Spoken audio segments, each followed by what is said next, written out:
করছি আল্লাহ আমাদেরকে এই ইসলামী মহাসম্মেলনে উপস্থিত হওয়ার তৌফিক দান করেছেন বলে আলহামদুলিল্লাহ।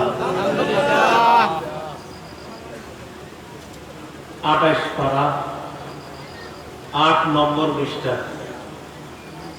সূরার নাম সূরাতুল মুমতাহিনা।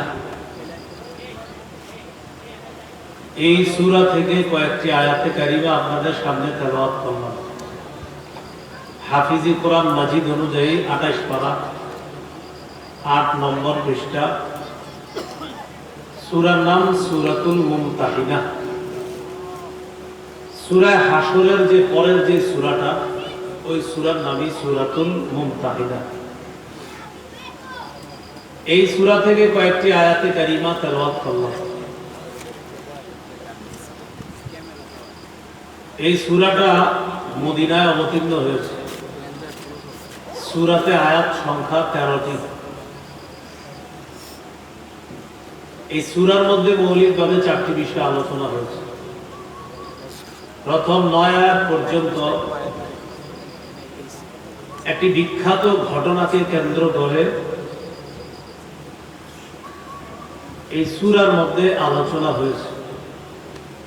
১০ এবং ১১ নম্বর আয়াতে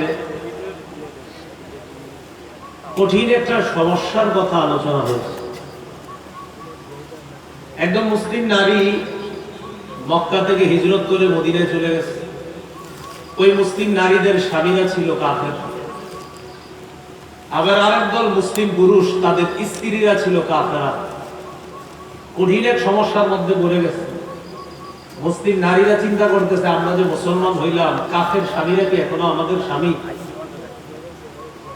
আর মুসলমান পুরুষ যারা, তারাও চিন্তিত যে যেই সমস্ত নারীরা মুসলমান হয় নাই, আমাদের বিবি অনেকে আছে, তো তারা কি এখনো আমাদের বিবি?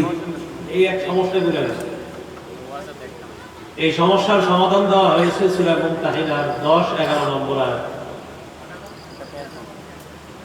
১২ নম্বর আয়াতে আলোচনা করা হয়েছে যে সমস্ত মুসলিম নারীরা ইসলামের ছায়াতলে আসবে, তারা কিছু অপরাধ কর্মকাণ্ড ছেড়ে দিতে হবে, আর ওই অপরাধ ছাড়ার ক্ষেত্রে নবীর কাছে বায়াত গ্রহণ করতে হবে।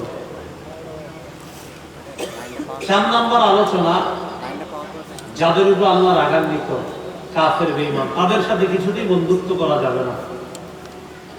মৌলিকভাবে সূরা মুমতাহিনা